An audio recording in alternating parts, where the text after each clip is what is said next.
Donc bonjour à tous les quatrièmes. Donc ça c'est la petite vidéo de correction du travail sur le TP sur la fécondation et comprendre comment cela marche. Donc la fécondation est la période de fertilité durant le cycle sexuel chez les femmes. Donc le premier exercice était de regarder la petite vidéo sur Edpuzzle. Donc ce lien ne marche pas, mais par contre si vous rentrez sur la plateforme Edpuzzle, vous pouviez voir la vidéo. Ensuite il fallait légender ce appareil génital féminin, donc on va le faire. Ici, j'ai le vagin. Alors, j'écris avec ma souris. C'est pas facile.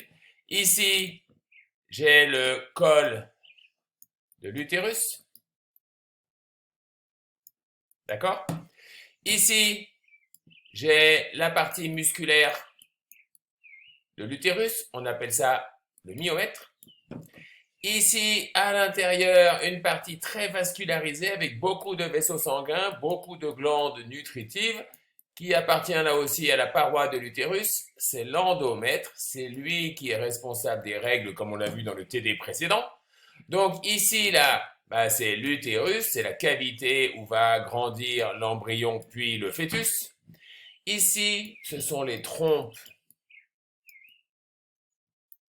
de Fallope. Donc je suis désolé pour mon écriture, déjà que j'écris mal au tableau, mais là, c'est encore pire, non? Ici, c'est l'ovaire. C'est lui qui expulse l'ovule au moment de l'ovulation. Et le dernier ici, c'est ce qu'on appelle le pavillon de la trompe.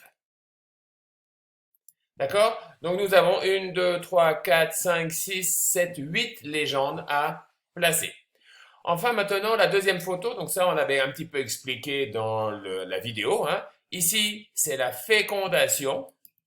Je le reconnais car on voit que le noyau du spermatozoïde et le noyau de l'ovule, ces deux-là, là, le noyau de l'ovule, le noyau du spermatozoïde, vont fusionner. Chacun va apporter les informations de papa pour le noyau du spermatozoïde et les informations de maman pour les noyaux de l'ovule. Ensuite, dès que ces deux noyaux ont fusionné, ça va donner naissance à la cellule œuf. Mais la cellule œuf, en fait, elle n'existe ou elle ne perdure presque pas. Immédiatement, elle va se diviser en deux, comme on le voit sur cette photo. Ici, j'ai un embryon au stade de cellules. D'accord? Puis cette division, l'embryon va se diviser encore en deux. J'aurai 4 cellules, et puis encore en deux. J'aurai 8 cellules, et puis encore en deux. Ici, donc j'ai le stade, par exemple, je ne sais pas, 1, 2, 3, 4, 5, 6, 7, 8 cellules environ. Ici, j'ai un embryon stade 8 cellules. Et puis là, je vais dire que j'aurai l'embryon au stade 16 cellules. C'est dur d'écrire avec une souris. D'accord? Donc voici l'idée avec donc l'ordre chronologique, le numéro 1, le numéro 2, le numéro 3 et le numéro 4. Maintenant, voici, c'était l'exercice un petit peu compliqué. Donc on vous montre le cycle sexuel d'une jeune fille, hein. Ici, vous avez le résumé des connaissances. On sait qu'un cycle sexuel, il dure 28 jours. On sait que le jour numéro 1, c'est le premier jour où apparaissent les règles. On sait que le jour numéro 14, c'est le jour de l'ovulation. On sait que les spermatozoïdes peuvent vivre un certain temps et on sait que les ovules peuvent vivre un certain temps. Il faut donc essayer de retrouver chez cette jeune fille la période de fertilité. Donc, première question, dans le barème, on me disait de trouver le jour numéro 1, il est là. C'est le jour de l'apparition des règles. Donc, si ça, c'est le premier jour du cycle, là, j'aurai le deuxième, le troisième, le quatrième, le cinquième, le sixième, le septième, le huitième, le neuvième, le dixième, le onzième, le douzième, le treizième et le quatorzième jour du cycle. Donc, le jour de l'ovulation, c'est celui-ci. Ici, j'ai le jour de l'ovulation. J'ai pris un stylo qui fait toutes les couleurs, je n'ai pas fait exprès. Donc voici le jour de l'ovulation. Maintenant, qu'est-ce qu'on me dit? On me dit que les spermatozoïdes, ils sont capables de vivre 5 jours dans les voies génitales de la femme. Ça veut dire que si j'ai un rapport sexuel le 14, est-ce que le 15, les spermatozoïdes sont encore vivants? Ben oui, ça fait un jour qu'ils attendent. Si j'ai eu un rapport sexuel le 13, oui, ils seront encore vivants le 15, ça fera 2 jours qu'ils attendent.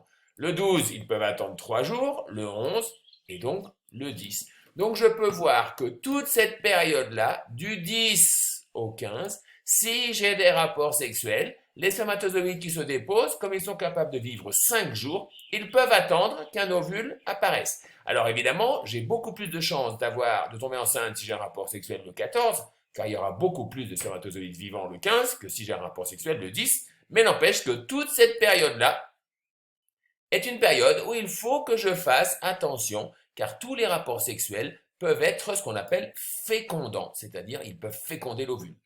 Maintenant, l'ovule, lui, il est capable de vivre 3 jours. Donc si l'ovule vit 3 jours, eh ben là ça fait 1 jour.